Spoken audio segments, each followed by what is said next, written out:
Children, आज हम chapter 10 class 9 गुरुत्वाकर्षण या ग्रेविटेशन वाले चैप्टर के इम्पॉर्टेंट क्वेश्चन आंसर रिवाइज करेंगे।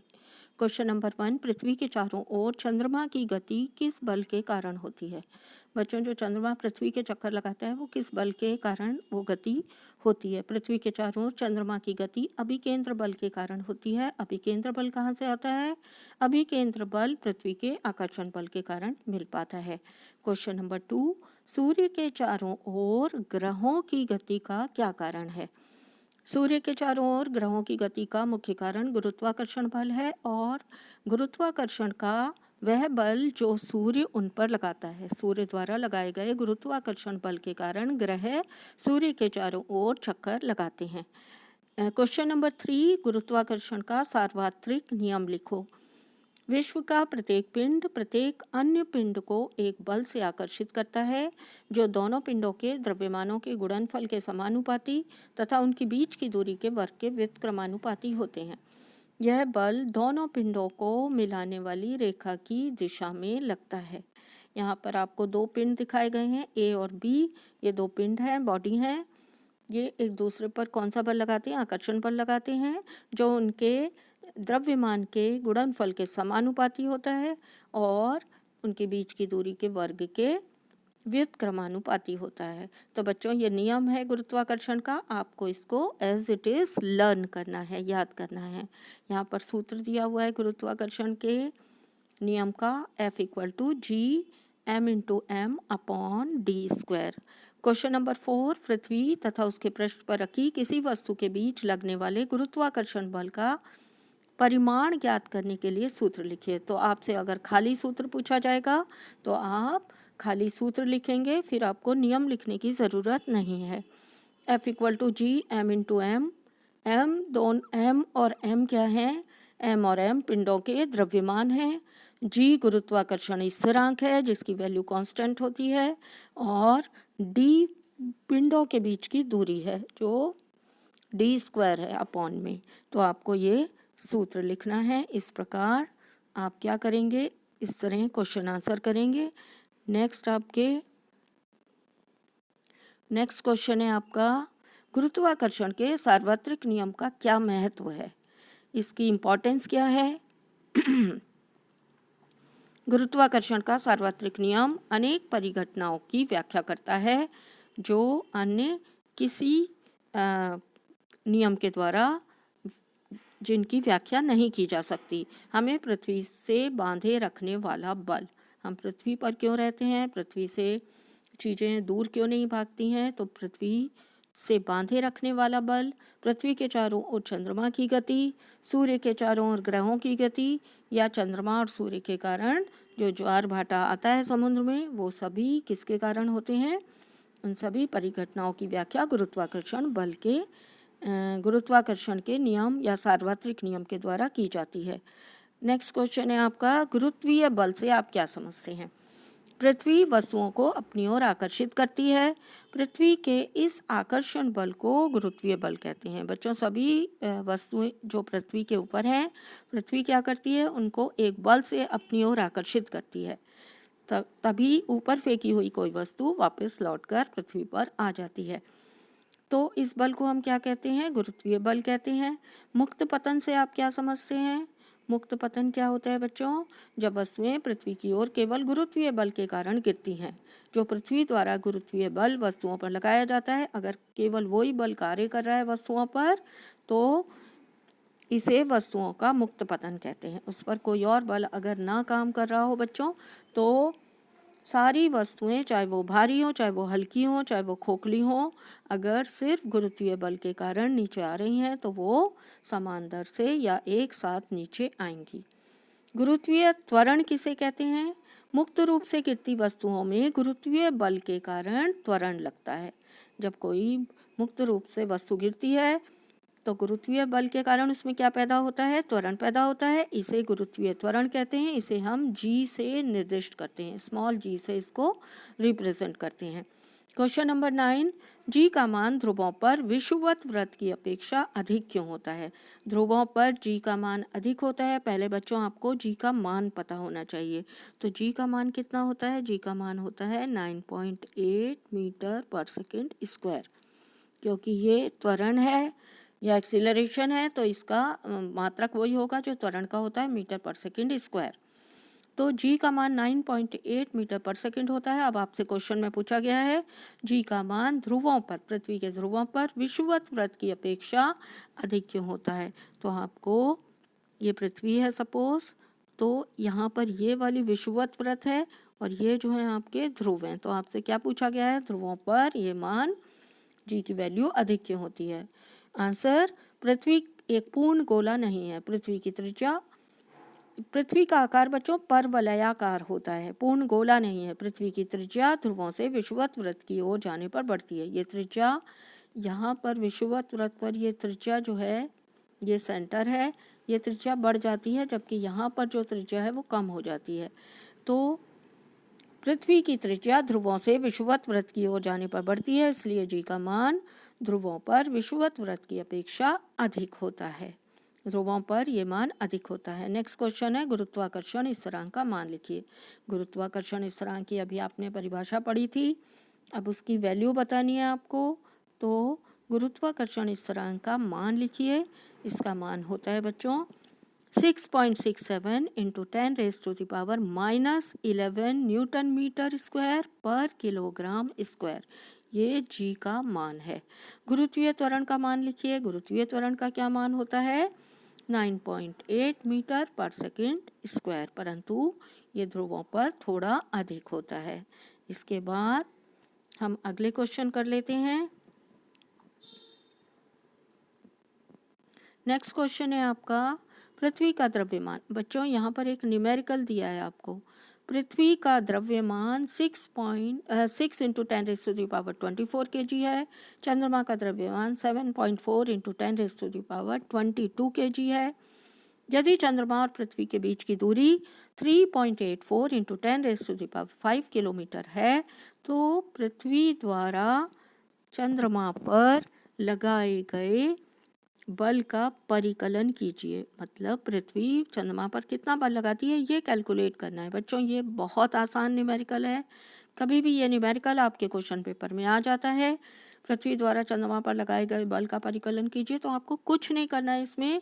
ये बहुत आसान न्यूमेरिकल है, इसको कभी भी छोड़ कर नहीं आना है बच्चों। यहाँ पर आपको पहले आप लिखेंगे दिया क्या है। पृथ्वी का द्रव्यमान दिया है, आप क्वेश्चन में से देखकर लिख दीजिए 6 इंटू 10⁻24 kg। चंद्रमा का द्रव्यमान आपको दिया हुआ है क्वेश्चन में 7.4 इंटू 10⁻22 kg। और पृथ्वी और चंद्रमा के बीच की दूरी भी दी हुई है। आप ये तीनों चीज़ें क्वेश्चन से देखकर लिख देंगे। इसके बाद जी की वैल्यू भी आपको दी हुई है। जी का मान स्थिरांक होता है, कांस्टेंट है, बदलता नहीं है। ये आपको याद भी होना चाहिए बच्चों। 6.67 इंटू 10⁻⁻11। आपको ये वाला फॉर्मूला याद होना चाहिए जो आपको बल कैलकुलेट करना है। गुरुत्वाकर्षण सार्वत्रिक नियम के अनुसार ये आपका फॉर्मूला है।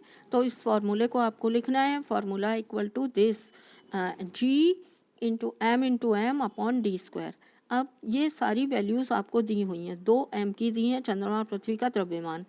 यहाँ पे आपने g की वैल्यू लिखी पहले, ये g इनके साथ ऊपर आएगा। ये फॉर्मूला इस तरह आएगा बच्चों, यहाँ पर आएगा g into M into small n और बटे में डी स्क्वायर। तो आप इस तरह वैल्यू पुटअप कर दीजिए। इसमें जितनी वैल्यूज़ आपको दी हुई हैं वैल्यू पुटअप कर देना है, कोई कैलकुलेशन आपको नहीं करनी है। बटे में डी स्क्वायर, तो डी मैंने 2 बार लिख दिया है। डी स्क्वायर का मतलब है डी का डी में ही गुणा होना, तो डी को मैंने 2 बार लिख दिया है, डी स्क्वायर बन गया ये। और बाकी वैल्यूज़ आपको जी की और एम की वैल्यू लिख देनी है। अब इस कैलकुलेशन को आपको कुछ नहीं करना है, आपको सिर्फ एक चीज़ याद होनी चाहिए, वो है पृथ्वी द्वारा चंद्रमा पर लगाए गए बल की मात्रा। ये आपको याद होगा, तो आप इतना लिखने के बाद डायरेक्ट आंसर लिख दीजिए, कोई कैलकुलेशन मत कीजिए। 2.01 इंटू 10⁻20 न्यूटन, इतना बल पृथ्वी द्वारा चंद्रमा पर लगाया जाता है। तो इस न्यूमेरिकल में आपको सिर्फ एक ये आंसर याद होना चाहिए और ये वाले फॉर्मूला याद होना चाहिए। उसके बाद आपको कुछ नहीं करना, सारी वैल्यूज़ दी हुई हैं, वैल्यूज़ को पुटअप करना है, फॉर्मूले में रखना है और नीचे आंसर लिख देना है 2.01। ये बहुत मुश्किल नहीं है, इंटू 10⁻20 न्यूटन ये बल पृथ्वी द्वारा चंद्रमा पर लगाया जाता है। तो फॉर्मूला और आंसर याद होना चाहिए। जैसे ही न्यूमेरिकल आता है वैसे ही आप वैल्यू पुटअप करिए, दिया है लिखिए। आप जितना कर पाते हैं उतना करिए, क्योंकि सभी स्टेप्स के मार्क्स आपको मिलते हैं। नेक्स्ट है आपका द्रव्यमान और भार में अंतर लिखो। ये क्वेश्चन भी बहुत आता है बच्चों पेपर में कि द्रव्यमान और भार में क्या अंतर होता है। तो अंतर लिखने के लिए आप 2 पार्टीशन करिए और 2 पार्ट करके अंतर लिखिए। किसी वस्तु में निहित कुल पदार्थ की मात्रा वस्तु का द्रव्यमान कहलाती है, और जिस गुरुत्वीय बल से पृथ्वी किसी वस्तु को अपनी ओर खींचती है वो वस्तु का भार कहलाता है। तो इनमें थोड़ा सा अंतर है बच्चों। किसी वस्तु का द्रव्यमान सब जगह समान रहता है। आप चाहे चंद्रमा पर वस्तु को ले जाएं, चाहे पृथ्वी पर ले जाएं, चाहे ध्रुवों पर ले जाएं, चाहे विषुवत रेखा पर रखें, वस्तु का द्रव्यमान कहीं नहीं बदलता, सब जगह एक सा रहता है। द्रव्यमान जितना है उतना ही रहेगा, परंतु वस्तु का भार भिन्न भिन्न स्थानों पर भिन्न भिन्न हो सकता है। अगर हम किसी वस्तु को का भार पृथ्वी पर निकालेंगे और चंद्रमा पर ले जाएंगे तो चंद्रमा पर उसका भार दूसरा होगा, क्योंकि जिस गुरुत्वीय बल से कोई पिंड उसे वस्तु को खींचेगा अपनी ओर, आकर्षित करेगा, उसको हम भार कहते हैं। तो भार जगह जगह भिन्न भिन्न स्थानों पर भिन्न भिन्न होता है। तीसरा है द्रव्यमान की माप हम भौतिक तुला से, भौतिक तुला द्वारा हम द्रव्यमान निकालते हैं, जबकि कमानीदार तुला या स्प्रिंग बैलेंस के द्वारा हम क्या नापते हैं, भार नापते हैं। तो ये तुला अलग अलग यूज़ होते हैं, बैलेंस फिजिकल बैलेंस है और ये स्प्रिंग बैलेंस है। 4th पॉइंट है किसी वस्तु के द्रव्यमान की माप वस्तु के जड़त्व की माप से करते हैं। अगर वस्तु की जड़त्व की माप को ही हम क्या कहते हैं, वस्तु का द्रव्यमान, परंतु भार निकालने के लिए हम क्या करते हैं, भार बराबर वस्तु के द्रव्यमान को हम गुरुत्वीय त्वरण से गुणा कर देते हैं तो भार आ जाता है। बच्चों ये वाला फॉर्मूला आपको आगे भी न्यूमेरिकल में काम आएगा भार निकालने के लिए। W = m/g। m वस्तु का द्रव्यमान है और g गुरुत्वीय त्वरण है जो उस पर लग रहा है। 5वां द्रव्यमान को kg में नापते हैं, जबकि भार को हम न्यूटन n में नापते हैं। भार निकाला है हमने तो हम न्यूटन लिखेंगे उसकी इकाई, और द्रव्यमान निकाला है हमने तो हम क्या लिखेंगे उसकी इकाई हम न्यूटन लिखेंगे। नेक्स्ट आपके क्वेश्चन है, यहाँ पर आपको छोटे छोटे न्यूमेरिकल दिए हैं, इस चैप्टर से न्यूमेरिकल भी आते हैं, तो आप न्यूमेरिकल को कभी छोड़कर मत आइए, ये बहुत सिंपल से न्यूमेरिकल होते हैं। किसी वस्तु का द्रव्यमान 10 kg है, ये यहाँ पर लिखना छूट गया है बच्चों, ये 10 kg है। किसी वस्तु का द्रव्यमान 10 kg है, पृथ्वी पर इसका भार कितना होगा। अब यहाँ पर आपको दिया क्या है, द्रव्यमान दिया है और पूछा क्या है, भार पूछा है। तो पहले आप द्रव्यमान से क्या बनाएंगे, इसका भार, पृथ्वी पर भार निकालेंगे, फिर हम चंद्रमा पर भार निकालेंगे। तो वस्तु का द्रव्यमान 10 kg है और भार हम कैसे निकालते हैं, हमारे पास फॉर्मूला होता है भार निकालने का, जी की वैल्यू हमें पता होती है 9.8 × 9.8 मीटर पर सेकेंड स्क्वायर। हमें भार का फॉर्मूला याद होना चाहिए जब हम द्रव्यमान को जी की वैल्यू से गुणा कर देते हैं। W = m/g। तो हम W क्या निकाल रहे हैं, ये भार है, वेट। तो भार निकाल लिया हमने, m हमें दिया हुआ था द्रव्यमान, g से हमने गुणा कर दिया, स्मॉल g की वैल्यू 9.8 है। 10 को 9.8 से मल्टीप्लाई करेंगे तो कितना आएगा, 98। अब हम इसकी इकाई क्या लिखेंगे, न्यूटन। तो यहाँ पर पृथ्वी पर इसका भार पूछा था तो आपने पृथ्वी पर इसका भार निकाल दिया है 98 न्यूटन।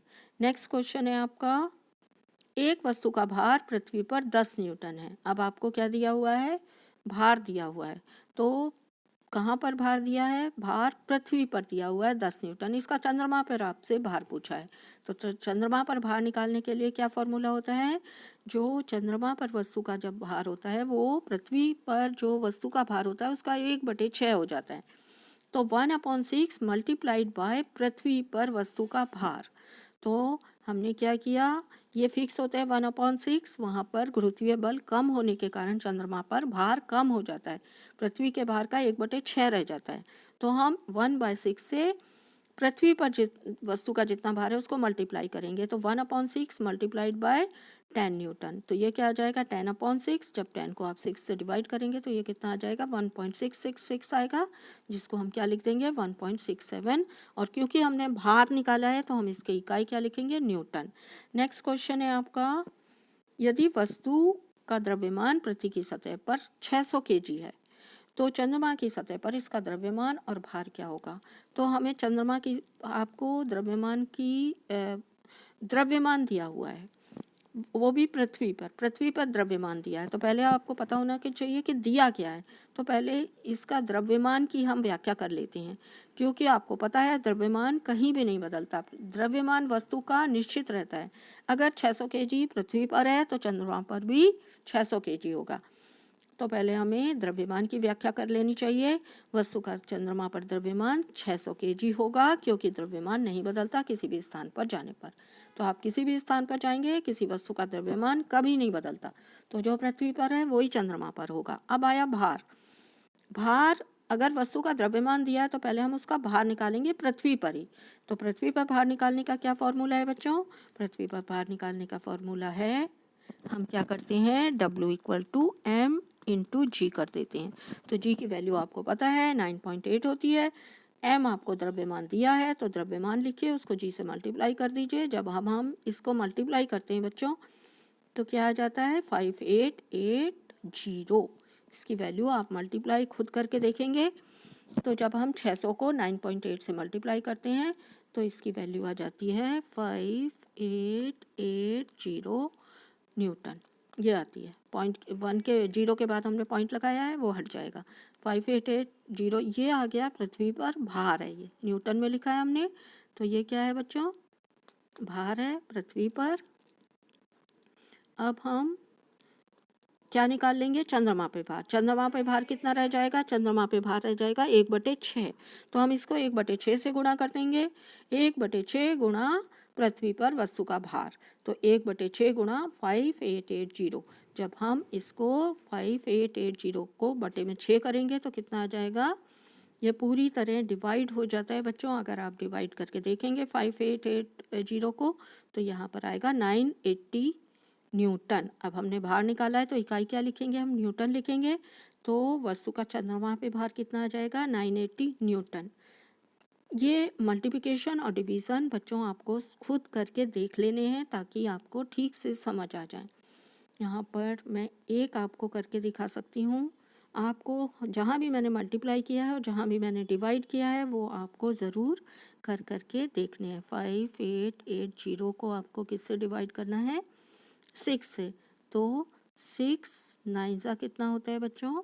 54। 6 9 54, ये 4 बचा, हमने टेक डाउन किया 8। 6 8 कितना होता है? 6 8 होता है 48। ये पूरा कट गया। टेक डाउन दिस 0 को नीचे उतारा और 0 यहाँ पर भाग नहीं जाते का 0 लगा दिया। तो ये आ गया आपका 980 न्यूटन। तो इस तरह आप अपना न्यूमेरिकल का मल्टीप्लिकेशन और डिवीज़न खुद करके देखिए ताकि आपको बिल्कुल क्लियर कंसेप्ट आ जाए और क्या क्या करना है ये स्टेप आपको दिए गए हैं। नेक्स्ट है आपका, नेक्स्ट क्वेश्चन है, उस वस्तु का द्रव्यमान ज्ञात कीजिए जिसका पृथ्वी पर भार 98 न्यूटन है। तो आपको क्या करना है इसमें, इस न्यूमेरिकल में? इसमें आपको द्रव्यमान ज्ञात करना है और क्या दिया हुआ है? भार दिया हुआ है 98 न्यूटन।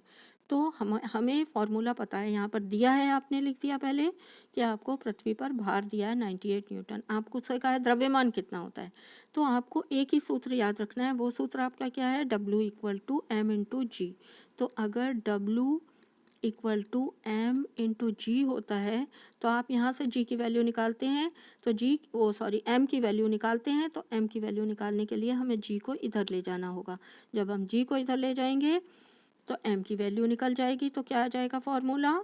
M = W/G।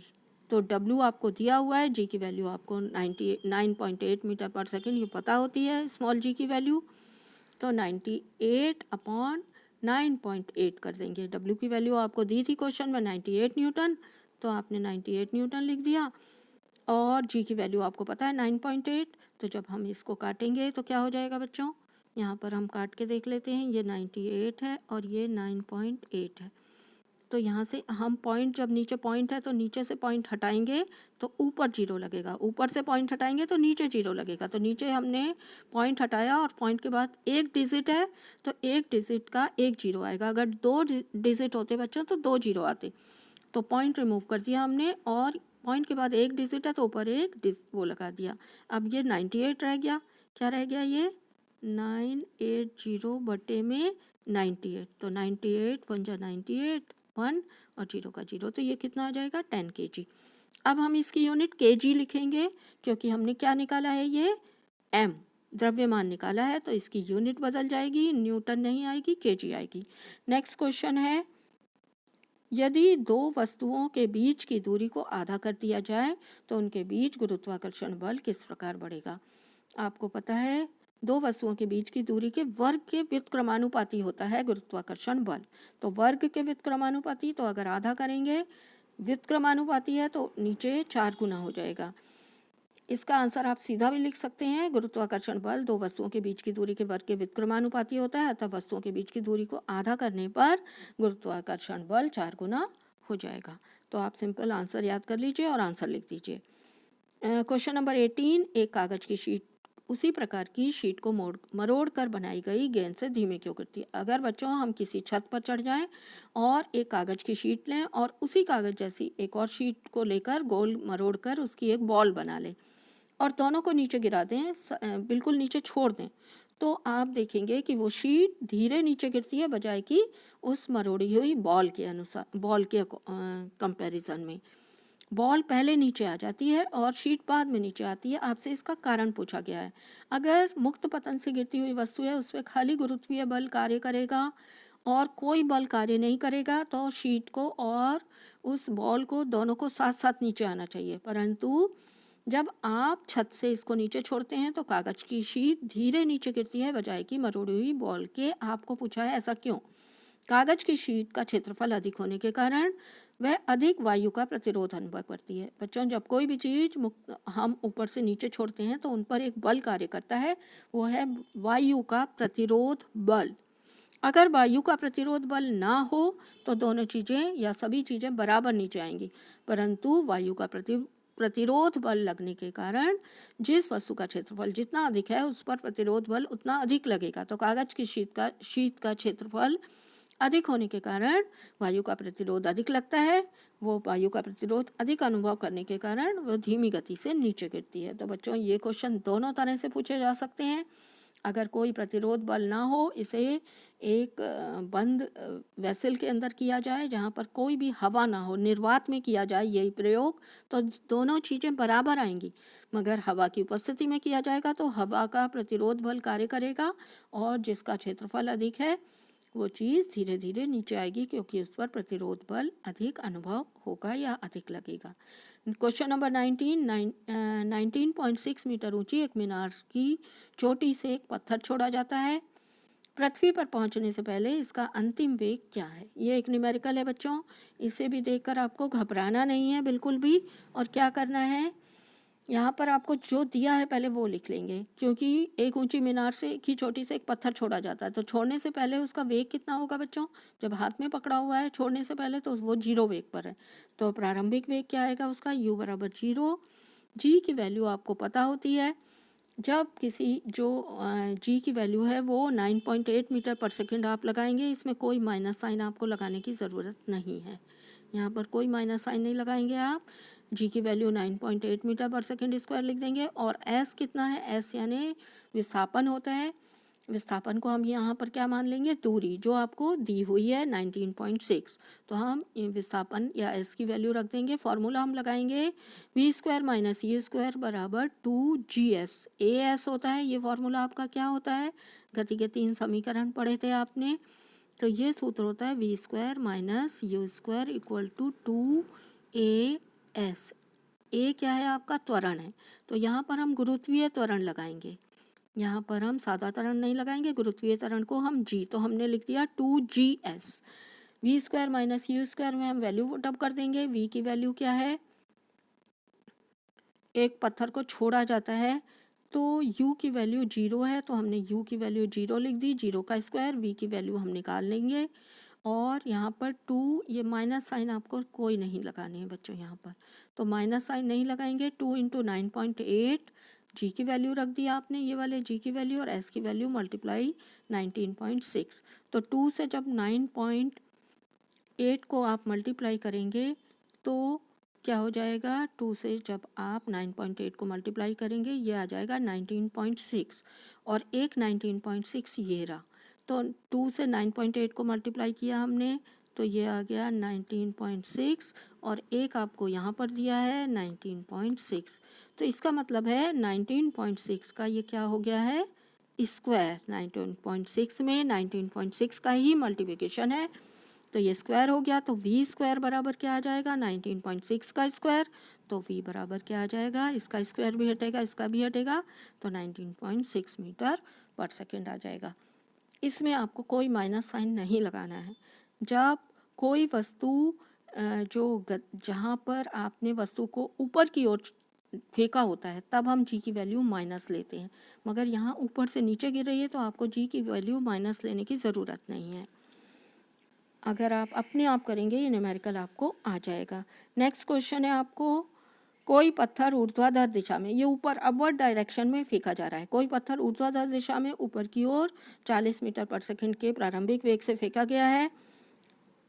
यहाँ पर ए की वैल्यू आपको, ए या जी की वैल्यू आपको 10 मीटर पर सेकंड, यानी जी की वैल्यू 10 मीटर पर सेकंड स्क्वायर दी है। लेते हुए पत्थर द्वारा पहुंची अधिकतम ऊंचाई ज्ञात करनी है। नेट विस्थापन, पत्थर द्वारा चली गई कुल दूरी, कुल दूरी विस्थापन, तो विस्थापन और दूरी में अंतर होता है बच्चों। कुल दूरी जो होती है, जो उसने जितना भी रास्ता तय किया उसे हम दूरी कहते हैं। विस्थापन जो मिनिमम डिस्टेंस है इनिशियल पॉइंट के और फाइनल पॉइंट के बीच में, उसको हम विस्थापन कहते हैं। तो ये आपको कैसे ज्ञात करना है, ये छोटा न्यूमेरिकल, यहाँ पर आप ये न्यूमेरिकल इस तरह कर सकते हैं। यहाँ पर पहले हम लिखेंगे दिया क्या है आपको, आपको दिया है यू की वैल्यू, ऊपर फेंका गया है 40 मीटर पर सेकंड के वेग से, यू दिया हुआ है, जी दिया हुआ है। जी को यहाँ पर हम माइनस लेंगे, क्यों माइनस लेंगे बच्चों, क्योंकि हमने ऊपर की ओर अपवर्ड डायरेक्शन में फेंका है, तो गति के विरुद्ध फेंका है। तो अधिकतम ऊंचाई को हम एस मान लेते हैं यहाँ पर हमारे फॉर्मूले में, क्योंकि एस आता है v square minus you square equal to 2GS, तो हम इसको एच, ये जो हाइट निकालनी है उसको हम एस कह सकते हैं, विस्थापन है या दूरी, तय की गई दूरी है। तो हमने एच मानेंगे, एस मानेंगे क्योंकि हमने फॉर्मूले में एस लिया है, तो आप इसे एच भी कह सकते हैं या एस भी कह सकते हैं। वी आपका 0 है क्योंकि वो नीचे आकर गिर गया, पत्थर छोड़ा गया था, तो v आपका अंतिम वेग 0 हो जाएगा। तो v की वैल्यू हमने क्या रख दी, 0, 0 का स्क्वायर। u की वैल्यू आपको दी हुई थी, v माइनस यू स्क्वायर वाला फार्मूला लगा देना है आपको, ये फार्मूला आप याद कर लीजिए, v square minus you square equal to 2GS। तो 0 का स्क्वायर माइनस 40 का square equal to 2 into minus 10 into s, s आपको अभी निकालना है। तो एस निकालने के लिए हमने क्या किया, जब हम इसको -40 स्क्वायर है ये आपका, और ये 2 इंटू -20, तो ये 20 हो जाएगा। तो हम क्या करेंगे, एस की वैल्यू निकालने के लिए हम इस वैल्यू को यहाँ पर ले जाएंगे, तो जब हम इस वैल्यू को यहाँ ले जाएंगे तो ये माइनस जो है वो प्लस हो जाएंगे। तो 40 का स्क्वायर है आपका, यहाँ पर देखिए ये 40 का स्क्वायर है, तो ये आ जाएंगे 40 इंटू 40, और इस 2 को 10 से मल्टीप्लाई करेंगे तो इसको इस तरफ लाएंगे तो ये अपॉन में 20 हो जाएगा, माइनस साइन अपने आप हट जाएगा, और बराबर क्या आएगा, एस।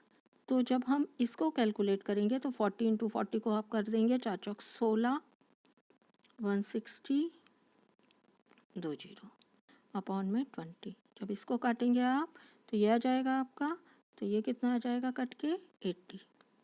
तो एस की वैल्यू क्या आ गई, कुल दूरी जो तय की गई है वो आएगी एस, एस बराबर आ जाएगा 80 मीटर। अब कुल दूरी कितनी हुई, उतनी बार ऊपर गया और उतनी ही दूरी नीचे चला, तो एस प्लस एस हो जाएगा, 80 प्लस 80 160 मीटर। कुल दूरी जो तय की गई है वो 160 है क्योंकि वो ऊपर गया है और फिर नीचे आया है, और विस्थापन कितना आ जाएगा, क्योंकि जहाँ से वो चला था वहाँ पर लौट कर वहीं आ गया, तो मिनिमम दूरी या न्यूनतम डिस्टेंस कितना है, 0 है, क्योंकि जहाँ चला था वहीं लौट कर आ गया। तो विस्थापन 80 - 80 बराबर 0 आएगा। आप न्यूमेरिकल को बच्चों खुद जब तक करके नहीं देखेंगे फिर से, तब तक आपको करने में मुश्किल होगी। तो सभी न्यूमेरिकल को आप खुद करके देखिए, नहीं आते हैं तो सॉल्व किए हुए न्यूमेरिकल से आप हेल्प लीजिए। Thanks for watching.